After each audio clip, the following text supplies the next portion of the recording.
ఓ కుక్క 50 కోట్ల రూపాయలు నమ్ముతారా? అసలు అలాంటి ఓ సునకం ఉంటుందని ఎప్పుడైనా విన్నారా? కానీ అతను 50 కోట్లు పెట్టి కొన్నాడట.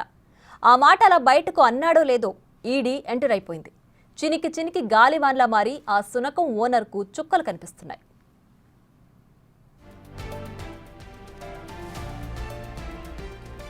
బెంగళూరుకు చెందిన సతీష్ అరుదైన జాతి కుక్కతో తీసుకున్న ఫోటోలు వైరల్ అయ్యాయి. కాడా బాంబ్ ఒకామి అనే అరుదైన జాతి సునకమని విదేశాల నుంచి తెప్పించానని దాని ధర 50 కోట్లని చెప్పుకున్నాడు.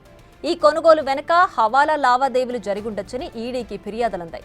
వాళ్లు సతీష్ను విచారించారు.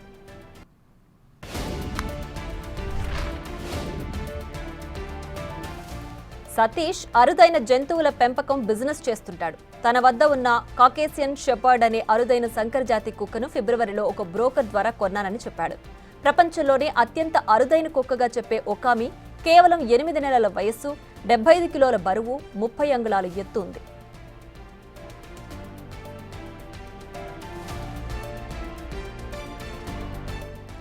ఈడీ ఎంటర్ అయ్యేసరికి సతీష్ కు చుక్కలు కనిపించాయి. విదేశాల్లో పెద్ద మొత్తం వెచ్చించి ఏవైనా కొనుగోళ్లు జరిపితే వాటికి ఫెమా నిబంధనలు పాటించాల్సి ఉంటుంది. అలాంటి పత్రాలు, అనుమతులు, ఇంపోర్ట్ చేసుకున్న రికార్డులు, లావాదేవీలేవి సతీష్ దగ్గర లేవు. ఎరక్కపోయి ఇరుక్కుపోయానని గ్రహించాడు. నాలుక మడతేశాడు. తనపై వచ్చిన ఆర్థిక అవకతవకల ఆరోపణలకు ఆధారాలు లేవంటున్నాడు. ఒకామి జాతి కుక్కతో కేవలం ఫోటోలకు మాత్రమే పోజులిచ్చానని చెబుతున్నాడు.